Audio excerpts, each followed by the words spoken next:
One of the keys to a successful digital transformation or enterprise technology implementation is the system integrator that you work with. The bad news is that not all system integrators are good. There's a lot of variety and a lot of variation in the quality and results that you see in the enterprise tech space as it relates to system integrators and technology implementation partners. And that's exactly what we're going to talk about today is the state of the union of the technology implementation space, specifically focusing on system integrators and what to look for within the system integrator space. And also, we're going to dive into some quantitative data here. This is really the only conversation I think I ever have where we're not just talking about qualitative experience. We're talking about quantitative, real results and objective data. And joining me today is Bonnie Tinder, who I'll introduce in just a moment. But before I do, real quickly, we're live streaming to LinkedIn, YouTube, Facebook, Twitter, and X, I believe it is as well. Or I already said that. Twitter, X, whatever. We're on either or both. So thanks for being here. We're watching the chat. If you have any questions along the way, please feel free to drop that in the chat. We'll keep an eye on the streams across all the platforms. And to start, I'd love to hear where everyone's joining. So if you don't mind just dropping in the chat what city and country you're joining from, would love to hear from you here today. Secondly, this live interview becomes part of our Transformation Ground Control podcast. So thank you for being part of the live production. And again, we'll talk here today about the system integration space, the system integrator space, technical implementers. How do you find that right technical implementation partner? And joining me to unpack this conversation is Bonnie Tinder, the CEO and founder of Raven Intel. Bonnie, thanks for being here today. Eric, thank you so much for having me. It's going to be a great conversation. Yeah, I always love having you on the show because this is literally the only conversation I have on the podcast or even just day-to-day industry discussions with someone who has real data to back qualitative observations and things that I think a lot of us may see and feel in the space, but you've actually got some data to back all this. And that's what I'm really excited to dive into here today, because it's been a while since you've been on the podcast, and I'd love to hear what trends we're seeing and what some of the updates are. But before we get into some of the questions that I've got for you and the audience has for you, I'd love to hear from you. You know, you started the company in 2018, right? Yeah. Yeah. And one thing I remember when you started it, because we knew each other at the time, or right around the time you started the company, I remember thinking, why has no one ever done this before? And why is this such a novel idea in this space? You know, you have Yelp, you have Google reviews, you have all these things in the consumer space that you can use to see what your peers are rating certain services or restaurants or bars or whatever. But in the enterprise tech space, it was something that was really lacking. So what led you down this path of starting Raven Intel? And maybe tell us a little bit about what Raven Intel is too, while you're at it, if you don't mind. Yeah. Well, you know, Eric, it's a great parallel that you bring between what we do in a Yelp or TripAdvisor. So the essence of our business is all around voice of customer. And we get the real feedback from the customers who are actually going through these implementations. And where I really saw a need in the marketplace was not even so much with the software. I mean, when I had started the company 8 years ago, there was G2 Crowd, there was Gartner Peer Insights, Capterra. I mean, they're a dime a dozen. There's so many software review sites out there. But what was really lacking and what nobody was looking at was the implementation and the partners that were responsible for it. So despite all of these review sites where you can see, you know, what users are saying about the usability of the software, there was no place to look to say, well, what's the experience of the team that's implementing this stuff? Were they able to get it live? All, you know, these other firms are looking at, and I consider them peers because they're looking at software features and functions, and all of that is really important. But the lens that we look at is, what was the effort to get this project live, and the consulting partner who is helping you through that. And as you mentioned at the top of this broadcast, not all partners are created equal.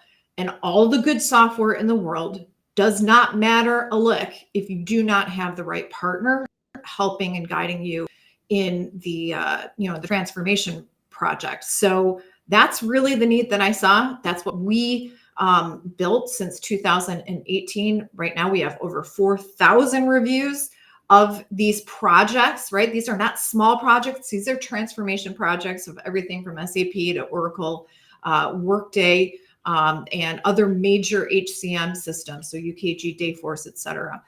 And, again, the lens that we look at and everything that we care about is voice of customer as it relates to the transformation success and the implementation of the software. So that's what makes us unique. That's why I started the company. And excited to talk about some of what we're hearing. And it's important to note too, and just to clarify for the audience here, that these aren't, this isn't sort of an open, it is an open review site, but I can't go on there as a system integrator. I can't go on there and self-assess myself. It's a vetted, you guys vet out and confirm and validate that it's an actual end customer that's writing the reviews, right? 1,000,000%. And we vet that it's not an AI generated review either. And that's where I think some of our other peers have really, with the volume that they're handling, oh my goodness, I can't imagine how they have to, parse out the bot created reviews. Cause that's a real concern in our industry. Yeah. Every single one of our 4,000 reviews. And I mean, every single one of them, we have the email address, the business email address of who wrote it. We are looking up their LinkedIn profile and we are verifying back at that business address that what they said is valid. So every single one of the reviews that we have on our site, we stand behind and we know it was written by a human and a human who knew about that project. It's a huge, important differentiation point, but we have only 4,000 reviews. I mean, I think that's definitely a great sample set. On the other hand, we don't have 1,000,000 that, sort of gets unwieldy and you're almost incapable of verifying the legitimacy of those. So it's something we take very important. Our business is all about trust. Right. Now, before I jump in and start asking you about some of the trends you're seeing in the data as of late, I want to turn to the audience here real quickly and ask the audience a question here. This is not at all scientific. This is just a informal survey I wanted to get going here with in the chats. But I'd love to hear what your general experience has been with systems integrators. For those of you that have hired or worked with a system integrator in the past, is it A, great, B, terrible, or C, somewhere in between or mixed? And I know might be hard to answer that as a broad generalization. It probably depends on which system integrator you're referring to. If you've worked with multiple, but love to hear your thoughts in the chat. So just drop that in the chat, A, B, or C, on what your experience has been. And I also want to say hello to a few people in the audience before we get too far into this. Sam Graham joining from Spain, who I continue to be envious of in his semi-retirement living in Spain. Darian on LinkedIn says, good morning. Good morning, Darian. Demetrio says the right software pales in comparison to the right partner to drive the change and adoption work needed. It's very consistent with what you just said, Bonnie. Yep. And oftentimes technology is the least of your worries, when you're going through a project like this. So finding that right implementation partner, that right that right person that not only understands the technology, but it can also bridge the gap between your business and what the software can do. Hello to Brian on YouTube joining from Dublin, Ireland. And then Sam Graham says they're very good at billing hours. So you didn't answer the question though, Sam. Is that A, B, or C on the survey? But you're right; they are very good at billing hours, and that's a point. Even though I think you might be saying that a bit tongue in cheek, Sam, that is a good point in that oftentimes, when you go through these projects, it's usually the system integrator is the only one that's ensured profitability and success. The implementing organization is not necessarily, and if there's any overruns or the risks of the project primarily fall on the end customer. So that's why it's so important to make sure you find that right partner. So I'll leave the question up here for a moment. Love to hear your thoughts on A, B, or C on your responses here. But Bonnie, just to get started, what are some of the biggest shifts you've seen in the system integrator space over the last 12 to 18 months? The last time you and I spoke about this, the world has changed quite a bit, with wars and AI, and the tech space is being disrupted in many ways. I mean, what are you seeing any patterns in the data or things that are emerging recently? Yeah. Well, I think there is the ability to, create a higher velocity for projects because you are able through AI tools to handle things like documentation, and system requirements a lot faster. Fast doesn't necessarily equate to quality, but I think as more and more of these tools are being used within the project, It's helping to create faster communication and better documentation. Whereas things in the past, it was so difficult to get your scribe to, or your historian to document a project. Now with some of the AI tools, that has become a lot better. So that's a step in the right direction. I think it's also easier for firms to onboard new staff, and probably, provide a better aggregate set of onboarding materials for newer staff. What does that mean? That means that I think SIs are hiring or have the ability to hire younger people who can get up to speed faster. Does that mean that they're adding more people to their team as a result of some of these? I don't think that we're seeing that. And it's not like there's now tons of opportunity for young, unskilled workers within this group. However, it is faster to train and onboard employees or consultants based upon, using some of the tools, and the agents, et cetera, for training. So I would say that's a step in the right direction. Have we seen the cost of implementations decrease as a result of this? I haven't seen any evidence of that yet in our data. I think the cost of implementations continues to be, pretty high. However, I think more and more as these implementations become faster and can be run with fewer SI resources, that we should see the costs go down in the future. So those are some of the major things. So too early to tell if AI is materially going to impact the SI costs. I mean, we can hypothesize that it probably will, but you haven't yet seen it in the data. I have not seen customers remark how AI has made that material impact on the return on investment or the time or the speed to live. I'm sorry, we've seen the speed to live go up, but we haven't seen the cost to go live come down like that. I think in the future, though, that's going to change. My prediction is that AI native delivery is going to potentially cut implementation time by 25 to 30%, probably within the next year or so. Yeah. I think that's a really interesting point, and something that I think is going to be a really interesting dynamic, because now you've got sort of a conflicting incentive here for system integrators. It's if you introduce AI, back to Sam Graham's point a moment ago, they're not able to bill hours as much as they did before. And that's a real dilemma, I think, especially for these bigger consulting firms that are so dependent on tons of billable hours and tons of junior resources that are doing a lot of the grunt work that AI can do for you now. Yeah. One other thing I want to share, shameless self-promotion here. Third Stage has an AI tool that we use during our implementation projects and our selection projects with clients. It's called Mission Control AI. If you scan the QR code right here, you can learn more about it. But it's a tech agnostic tool that we use during any sort of enterprise technology implementation to capture a lot of that tribal knowledge that you're talking about, Bonnie. And it's also a way for clients to take control back from the system integrators that oftentimes are taking too much ownership of the project, and the companies themselves aren't taking as much ownership. That AI tool set is not only making things faster and cheaper for our clients, but it's also a way for clients to make sure that they have all their tribal knowledge documented in one place, and that they have access to all the information in the project and can be more efficient in the process. So I'll leave that up for a second. If you'd like to learn more, it's a really cool tool that we've developed with our partners at 𝘗𝑡r.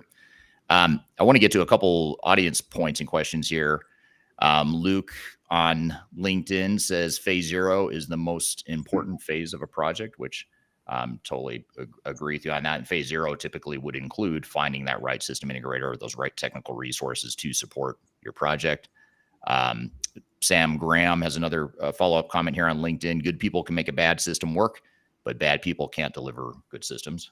Very well said. And I think that's really the theme of a lot of what your data shows too, Bonnie, is you could be implementing the perfect technology, the right fit for your organization, but if you've got the wrong partner, it almost doesn't matter that you found that right technology, because you can't figure out how to use it, or you haven't been able to deploy it effectively.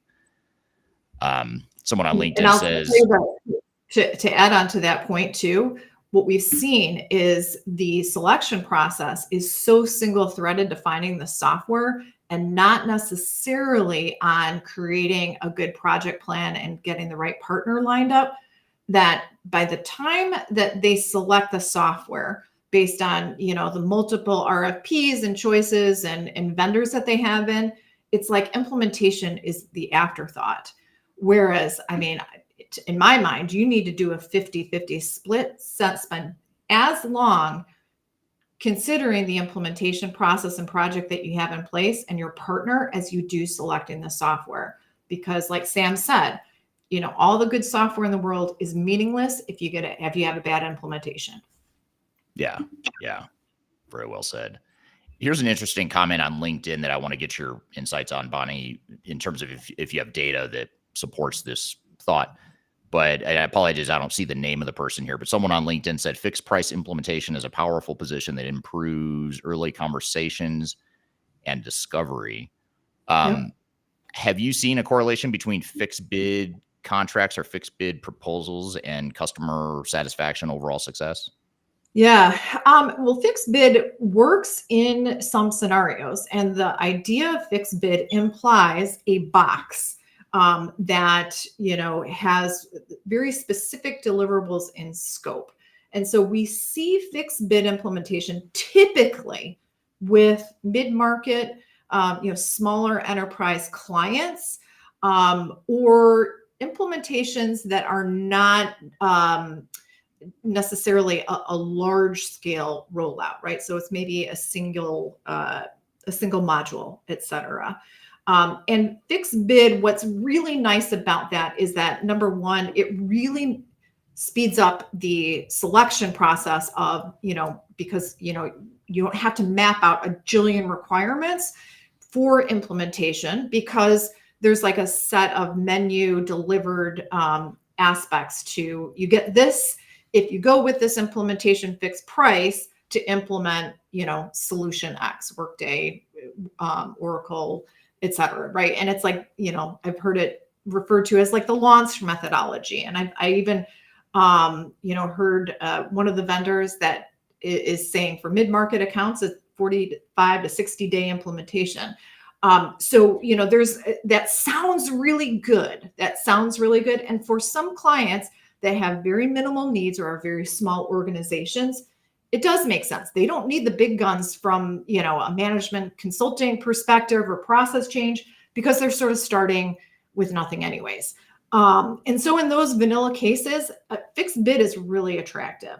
Where it loses appeal, though, is when the client needs a lot of process reengineering, change management within the organization. They're dealing with multiple silos of data and teams that need, I think, a more unified project plan and more hand-holding than a fixed bid implementation would provide. So in those cases, the promise of this fixed bid, sometimes it's it doesn't live up to delivering a good result from those implementation, because it misses all of those really expensive things that are not included, like change management, like process reengineering, et cetera, that a larger scope project would potentially capture. And what's even worse is they'll skip those things because they're out of scope typically for the fixed bid projects, and they skip them, and they can turn back and say, well, we delivered at a fixed cost a working technical product, but that's different than we delivered a technology product that's actually being used by the organization and operationalized and actually getting business value. But those are two totally different things. And so you have to be aware of what you're paying for, what you're asking for. Are you asking for the guaranteed fixed bid cost, and that's what's most important to you? Or do you want to have other governance and guardrails in place to keep things on track, but yet be flexible as things evolve throughout a project? Yeah, exactly. So what you don't want to do is like go with the route, which is like your mess for less, essentially, which is, taking a mess and creating it, just taking that mess and porting it into a new piece of software. I mean, it's really easy to turn the flip a switch and get the data there.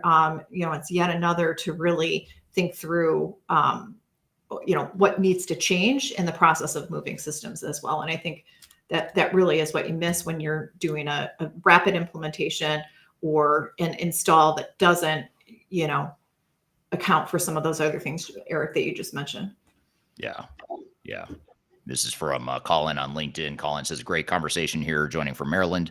I've had mixed experience with systems integrators because of factors like inadequate requirements gathering, hidden costs, and rushed go lives.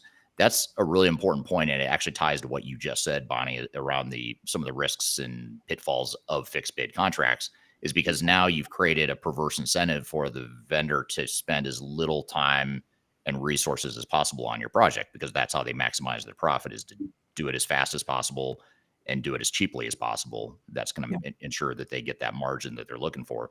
But that's not necessarily the right answer for you as an organization. So I think it's fixed bid contracts, to me, are sort of not a fallacy, but it creates a false perception, a false sense of security that, oh, I've totally mitigated risk now because I've gotten my system integrator to agree to a fixed bid cost. You haven't really, in my opinion, you haven't really changed the risk profile at all. You've just changed the risk, what types of risk you're dealing with. You just shifted it from one risk bucket to another. So you can't just assume that that's going to solve your problems, because it actually just creates new problems. Yeah. And if you go with this, cheapest quote, many times that vendor knows exactly that they're going to make up the difference in change orders down the road. And that's one of the things that we ask on every single one of our reviews is, was the project properly scoped, or did you have some change orders or significant change orders? And I will tell you that about 40%, so 4 out of 10 projects have some or significant change orders. Does the customer always blame the SI for that? And is there a rampant, bait and switch going on? Not necessarily. Some partners, I would say yes. However, it is a lot of times that the customer said, we got involved with the project and we thought we knew what we wanted. However, we had changes internally, our leadership changed. All of a sudden, we added something new to the project that we didn't have on the table previously. So, there's a level of, you're going to encounter, likely encounter some change orders. However, if you're going with an SI that has a track record of underscoping and, over change ordering, you're going to be able to see that in the data and the reviews from other clients. So look them up on ravenintel.com and you're going to see the worst offenders. Yeah. Well, speaking of best and worst offenders, let's start with the best offenders. Based on your data, who are some of the consistent top performers in the system integrator and consulting world, and what is it that makes them stand out in your data sets? Yeah. Well, there's some themes with top performers. Number one, in general, they are rating either a 9 or a 10 in satisfaction on every project. Does that mean that the client always rates the software vendor or the software project itself a 9 or 10? No. However, it means that they are rating the partner themselves and the consulting team that gets brought in either a 9 or a 10 on almost every single project, despite the challenges with it, right? So the top 10% of our SIs rate a 9.3 out of 10 average, as well as they have over 50 reviews, because they are consistently asking for feedback from their customers and are looking for that level of transparency and are very proud to put their clients in a position where they're giving public reviews on projects. That is a huge statement. When you have a client or an SI who is saying, we have delivered a high rate of customer success, how can you really prove that except with, the slides that the guys, in business development put up during the sales process? Well, it's easy to see those trends if they have public reviews, sort of like a restaurant out on Raven Intel, right? So the best firms are running to getting reviewed and are also consistently getting, high marks from clients as well. What are the traits? Governance first. So they bring in a strong PMO and clear escalation paths. So they're really good in the responsiveness category, and they're really good in the quality of consultants category. They're rating a 5 out of 5 or a 4.75 out of 5 in general. So governance first. Number 2, bringing in the right people and the right fit. 90% of projects that are staffed with experienced certified consultants from start to finish and who do not churn during the project life cycle are the happiest. The big issue we see is when the project team changes some or multiple times. So we ask the question, did your team change some of the time, many times, or did they stay intact? We can almost correlate to 1-to-1. When the team has significant turnover, I guarantee that overall satisfaction and success of the project is going to be low too.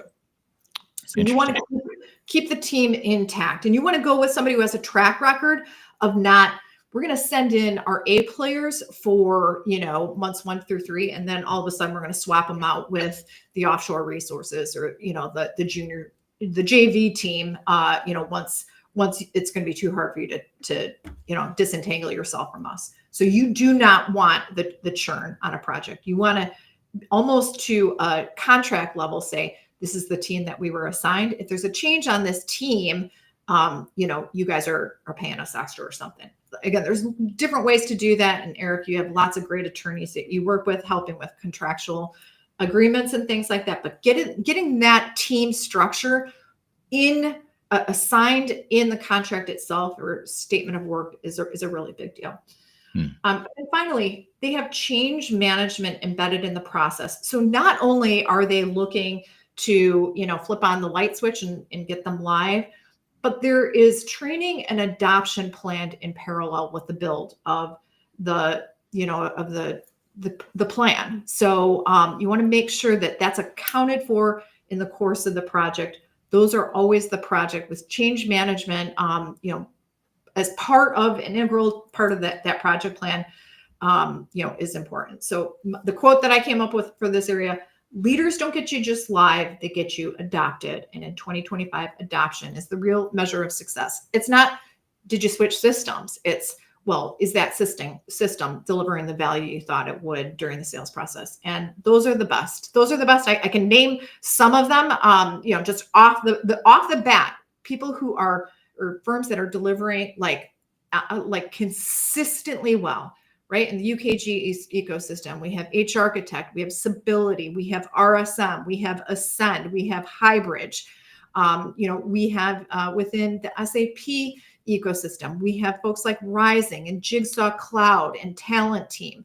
We have, other groups in one of the other ecosystems that we have as well. But those are like literally off the top of my head where I can go down and look in the detail of what clients are saying and tell you without any hesitation, they're consistently delivering good work. And you want to find that partner who's a good fit for you, but also has the proof from customer results that what they're saying is true as well. Yeah.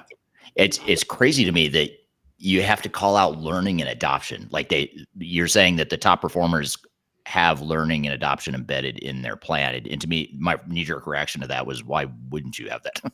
Like, I'm shocked that are there a significant number of SIs that you see that maybe aren't scoring as high because they're not doing that sort of stuff?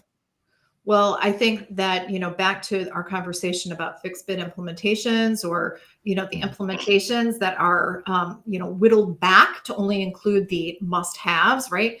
Change management, is in there. Sometimes that's an easy one to cut because customers think, oh, we'll handle that on our side. We have good, change processes internally. We got that, and we don't have to spend a bulk of the implementation dollars on this because it's not like a hard cost, so to speak. Yeah. And those are the ones like the contracts that shortchange change management are the ones that really have some issues. Yeah. Yeah. That's very interesting. Here's a comment. The other, Eric, the other area of training, it's not that they don't have it, but it's like a check the box sort of training. Like, oh, we have a help menu. That's training, right? I mean, or like we sent out recorded webinars on this. I mean, like there's many degrees of training. True. Yeah, it might be training light where, hey, we've got boilerplate generic training materials. We'll give them to you, Mr. or Mrs. Client. You go train your end users. And that's a lot easier said than done. And to your point about change management, I think a lot of companies think, how hard can it be? I mean, we're all excited for this new system. It's not going to be hard. But then, you get halfway through the project, you realize, oh, actually, it is very difficult, especially because these tools are so robust now that our jobs are going to be entirely disrupted with AI and other types of tools. Yeah. This is a really long question. It's a 4-part question. So I'm going to try and summarize this. And this is from John Belden on LinkedIn. For those that don't know John, he's with a company called Upper Edge, and they help, part of what they do is they help clients negotiate with, so John. Yeah, if you don't know John, follow him on LinkedIn. Their company, he's a great guy, really well known in the space, and their company is as well. But his 4-part question is revolving largely around AI. So let me just try and condense this into a shorter question. But how do you see AI affecting the quality of people and deliverables? And, because in the past, if I back up, before AI, it mattered tremendously that you, Bonnie, are an expert in this system. You know how it works inside and out. That's why I'm hiring you, because you can come in and you can help do all the stuff that I can't internally. But now with AI, it's not that that's not important. It's just that now there's a tool that maybe takes some of that pressure off you being the sole expert, or my dependency on you maybe is a little bit lessened because of AI. How do you see AI affecting, how you evaluate or how we should be thinking about SIs going forward and their individual resources as well? And here's where I see the voice of customer being so important. So what's the track record with other projects? And if you cannot find any other evidence of that would show the quality of consultants from other similar projects, then that's going to be a really tough one to verify. So John, how do you vet the fact that you're getting a really senior consultant on your project who has who really brings the expertise to the table and is not just some facade held up by a good generative AI who sounds good? I would say that's really where the importance of references, talking to other clients, looking up their reviews comes in, because other clients are going to sniff that out pretty quickly if they present really well during a meeting, and then when it comes to actually consulting, are not able to do the job.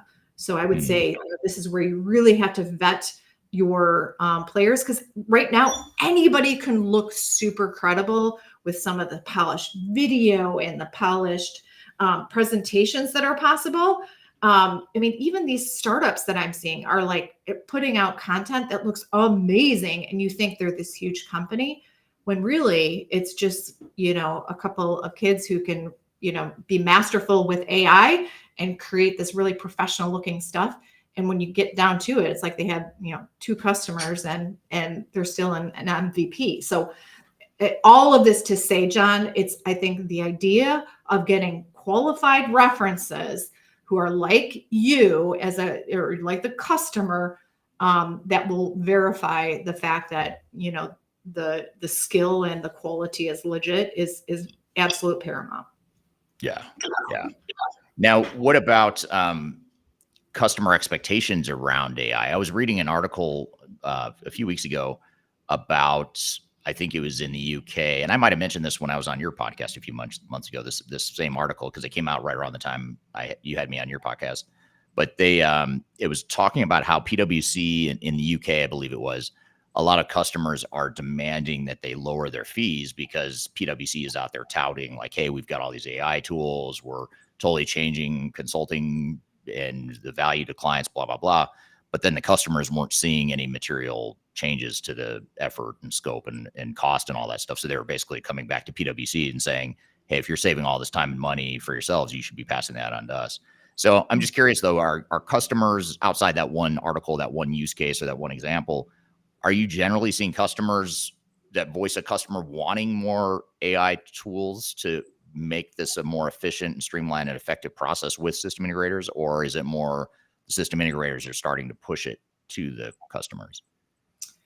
I think that it's expected from customers that their AI, and that, you know, the SIs that they're looking at use AI in some way, right? But I think what they're more important about is how does that manifest within a project? How does that manifest to benefit me as the end customer? You know, what is it about it that's faster, cheaper, and more efficient than, you know, your competitor that I'm also looking at? You know, I think the term AI is like the equivalent of saying, oh, we use computers. Well, I mean, that's like pretty broad. How do you use AI, right? I mean, like, are your guys using, you know, Chat GPT to ask questions? And like what does that mean? Right. So I think, you know, what's really on the shoulders of customers is to ask, well, what specifically are you going to bring with AI or provide me with in terms of tools that are going to, you know, that are relevant to this project? Because if all they're using AI to do is, you know, bill and record meetings, that's not really going to help me. I mean, recording meetings actually is pretty helpful sometimes, but you know, like it's like, give me some examples of where that is a change from what you've done in the past and why that makes you a better SI choice for me than the other guy that I've invited in as well. And I think you have to sort of define, what does AI mean? Because, like, again, it's a super vague term. Right. Yeah. Makes total sense. Now, what about looking at red flags? What are some of the most common red flags you see in customer feedback that organizations should look out for before hiring a partner? You mentioned some of the risks of fixed bid. You talked about maybe underscoping or ignoring change management, training, enablement. What else? Are there other red flags that you commonly see in the data? Yeah. So bait and switch staffing, we talked a little bit about this before, but that churn on a project team is really painful. So the senior, you know, varsity team comes in the beginning of the project, and then you got JV post contract. So you want to make sure that there are no signs of that project churn or significant project churn from an SI. And so back to, how do you guard against that? You know, get in your statement of work the team that is going to be assigned, and put, repercussions that churns. The other aspect is a high rate of turnover within the organization. So ask, you know, what's your turnover rate with your consulting team in general? And what, and I've known this firsthand. So, you know, midpoint in my career, I worked for consulting firms. So I knew how the game is played. When I first joined the organization, we were an A+ consulting firm. And for the first year that I was there, I mean, the talent on the team was amazing. At the time I was in marketing, it was easy. It was easy to get customer feedback and quotes and references and all of those things. I mean, we were in our glory days. Well, something happened. There was a leadership change, you know, and an acquisition that happened. And all of a sudden, in the course of 2 or 3 months, we had a mass exodus. And to the blind eye and some customer who was looking at this organization, they would have had no idea what was going on under the covers. But the A+ company became like a D- within the course of 3 months. And so the talent they bring to the table during the course of the project, you really want to, like, get a good feeling like these guys are in it for the long haul, and make sure that there isn't this high churn within the organization. Red flag is if, the organization has had multiple acquisitions of other smaller players, and now they're bringing in all new talent, and, or they're two SIs that have merged together. There's going to be pain internally, and there's always fallout. Not that it's necessarily bad in general, but you need to make sure that there's not a lot of activity that is leading to this strife internally. The other thing with, with churn is you want to make sure that the organization, the consultants have not only do they have good industry experience, but they've been with the organization for, some time. It doesn't have to be, 15 years. You don't see that in consulting necessarily. On the other hand, you don't want, when you look up your consultant on LinkedIn, them to have 4 job changes in the last 6 years. So again, we're getting into people issues, but I guess consulting is people, right? So looking at some of these HR trends really relates to the team that you're going to get assigned. And so make sure there hasn't been that churn within the SI organization, because that will roll downhill and it will affect you. Yeah. Yeah. And coming back to the whole red flag, top performer, low performer discussion here, I want to pop up this question again for those that didn't answer, but we'd love to hear from you what your general experience has been with system integrators, just in general. Has it been A, great, B, terrible, or C, mixed? Love to hear your feedback in the chat here. And while we're getting more responses to that question, Bonnie, what about cultural fit? When you talk about cultural fit between a client and the system integrator, is that something that shows up in your data? Does it affect overall project success? What do you think? Yeah. And that term cultural fit, it's so vague, right? It's difficult to determine, and maybe a cultural fit is with your team one day, but all of a sudden the culture of your own organization has changed and now it's a mismatch. Or your leadership has changed, and so it feels like it's a mismatch. So culture is a tough one to really put a box around necessarily. However, what are some of the things that make a fit good feel good, right? It is about the team that is assembled from their side of things, and and that there are people on that team that you feel, hey, these guys could be an extension of our team. They operate like us. They have good, general skill, follow-up hygiene, right? They're responsive. You're going to see this demonstrated really well. How in the sales process are they showing that they are communicating that they understand our needs? If that isn't clear during the sales process, that ain't going to get better during the project. So, things like communication and how are they documenting even what they hear during the discovery process or selection process. That's like a really good leading indicator of what's going to be like. I would say some of the best projects we see are the ones that actually name the consultant that worked on the project.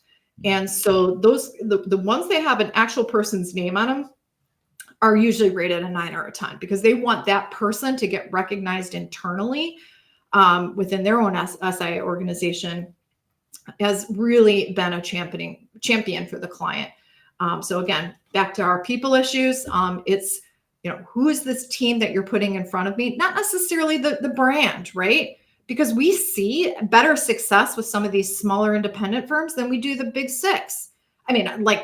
By 2 points in implementation, right? So some of the smaller, SI firms are really providing such a better overall experience for clients than some of the big 6 are, in so many cases. Yeah, very interesting. What about, has there been a shift toward industry-specific and verticalized solutions? So in other words, like the SIs that are focused on certain industries, certain functions, is that a trend, or are you seeing the opposite potentially?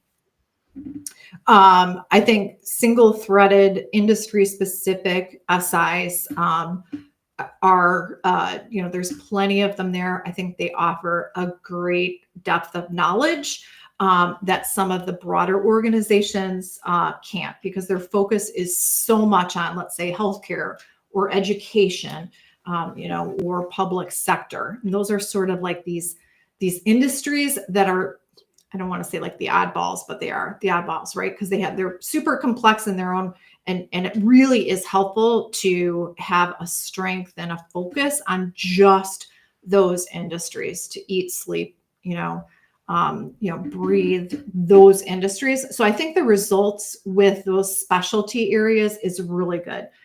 Where that falls down is sometimes all of a sudden they've been, you see an SI has been really successful in, one area, and then all of a sudden, oh, well, we're going to open up a new practice. And now we can also do retail. Well, that's where things get a little bit kludgy. With that said, I think there are organizations, if you can get an organization to provide you with very specific references by industry or geo, those are like sort of indicators in terms of what is the experience rate with somebody like me. So it's not enough to just get a reference from, if you're in retail and they're giving you a reference in manufacturing, let's say, you want another client who deals with, a retail workforce to provide that feedback, or, some of the ramifications of supply chain management, or, those sort of issues. If you're in manufacturing, that the retail guys are not necessarily going to know. So, right. Now, what about misconceptions? What are the biggest misconceptions organizations still have about system integrators when you look at some of this data? That because you recognize the name of a consulting firm, that they're going to do a good job. Right. I mean, that's the biggest one. They're big enough to advertise at the airport or sponsor my vendor's, rock band. So they must be able to deliver, right? Or they say they have 10,000, customers, and I recognize all these big logos. That's meaningless, right? All of those areas, all of those projects are potentially in a completely different area than you're looking at.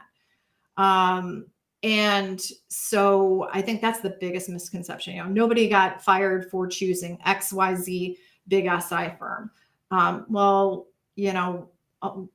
They may have not gotten fired necessarily, but they wasted a whole bunch of money and time and pain on projects that didn't go well either. So, that could have been a lot better with a vetted independent. So I would say that's a big one, is that just because they're a big name SI, and maybe they're the platinum sponsor of, the vendor's customer conference, that does not equate at all to customer success.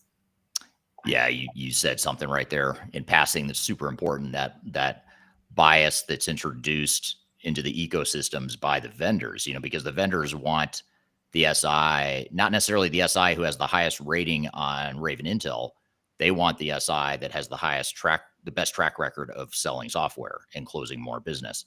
So they're going to go to that platinum sponsor every time, because that platinum sponsor is presumably really good at selling, and that's how they became a platinum sponsor. Well, and also the vendor is going to probably walk them in the door as well, which kills me, because that is not the right approach. On the other hand, I understand why, right? Those vendors rely on those big name SIs to sell a lot more software than the independents could. However, that doesn't necessarily equate to a happy delivery experience or the right fit when your software vendor walks in the door. So if you are a customer and looking at the implementation, don't go with the firm just because your rep from your software vendor, introduced you.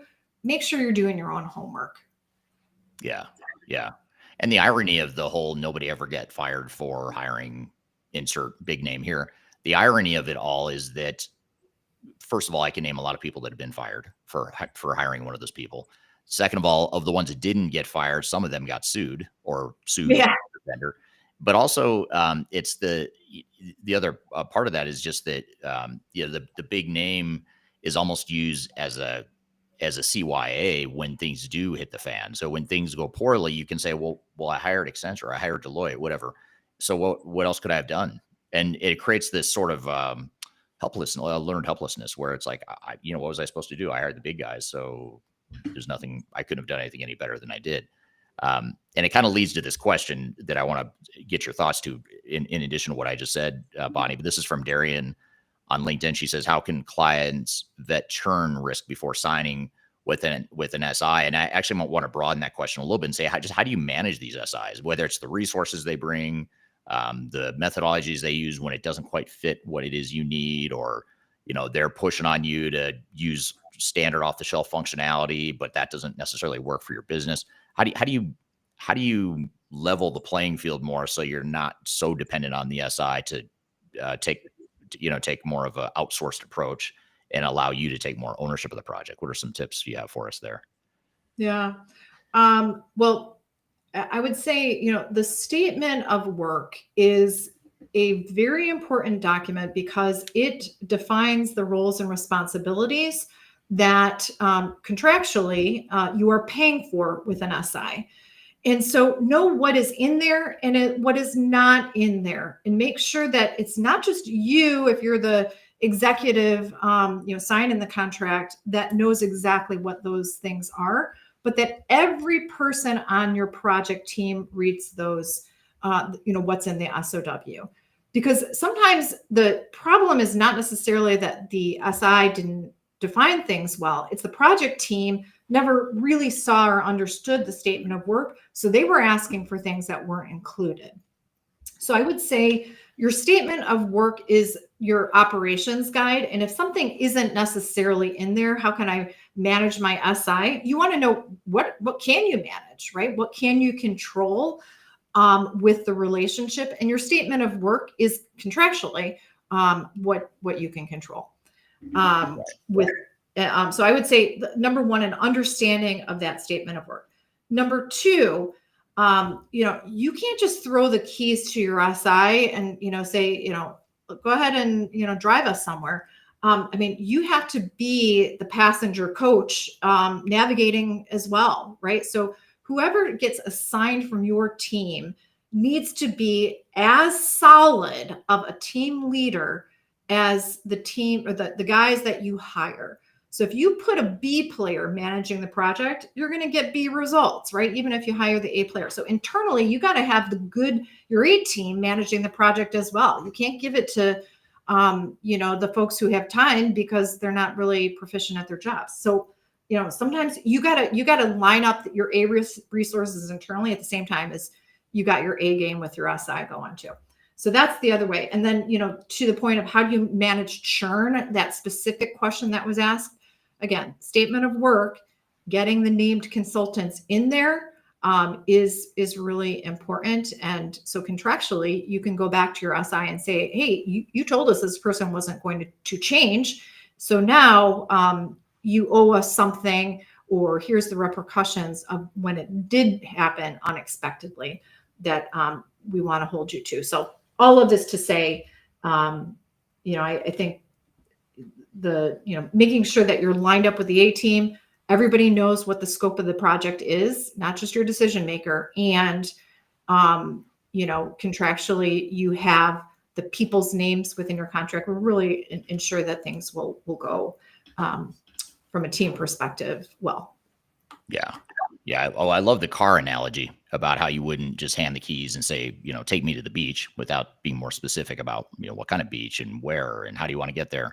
I think you need to be, as the co-driver, you need to be a lot like my wife. She's very opinionated. She has a very strong vision of how I should be driving, which direction I should go, what speed I should go, whether I ride people's asses or not on the highway. She has very strong opinions about that stuff. And kidding aside, though, you kind of need to be that way for managing your SI. You don't want them just blindly guiding you down the path. Well, and she's make sure that your kids are in the back of the car as well, not left at home. So a 1,000,000%, a lot of parallels there. She's also going to tell you where to park. Exactly. And that I'm too close to the line and that I should do it over again. But this isn't marital therapy here. This is right. We're talking about system. I've lost track of what topic we're talking about here. Um, so if you give one piece of advice to organizations selecting a technology implementer here in 2025, what would it be? What would that one takeaway be that you think is most important? Trust but verify. So, do your homework on who you are getting lined up to guide you on your way. It's so important. But don't take what they are telling you at face value only, or don't just check one or two references. Really get behind the scenes in terms of asking the hard questions and getting the proof from other clients who have gone through it. Again, Raven is a free resource. You can do that. We can help you, vet partners as well. If you're unsure, and give you some questions that you might use to get at some real answers. But trust but verify, and make sure that your statement of work really is that document that's going to line you up for the best success possible. Yeah, absolutely. That's great advice. I appreciate you being here today. And what a better closing comment than from Sam Graham on LinkedIn, who says, "This old dog learns new tricks every Tuesday." I do too. That's why I love doing these podcasts, because I learn from people like Bonnie, and that's why I have people on here that are smarter than me. And I appreciate you being here, Bonnie. This is great stuff. How can people tell us, remind us again how to get to your website? How do we connect with you? All that good stuff. Absolutely. RavenIntel.com. I'm Bonnie at RavenIntel.com as well, or Bonnie Tinder at RavenIntel.com. So drop me a line, link in with me. Happy to talk all things implementation and partner success. Yep. And if you're watching on LinkedIn, I've tagged her in the event page here that you're watching from, so you could find her easily there. And I really appreciate you being here today, Bonnie, and look forward to having you on again next time. And thank you to the audience for the great questions. Same time, same place every Tuesday. We do these interviews. You'll see this interview become part of the Transformation Ground Control podcast that gets released next week. So thank you for being here for the live production of the podcast. If you'd like to learn more about Third Stage Consulting, how we can help you choose an SI or help you through a selection or digital strategy project, or even help you with the implementation, change management, all the stuff that goes into a successful implementation. We're tech agnostic. We've worked with over 400 different clients, and happy to help you and brainstorm ideas on how to make your project successful. Feel free to reach out to me as well. You can find me on LinkedIn, and I've included my contact information below if you want to email me or reach out in other avenues. So have a great week. Hope you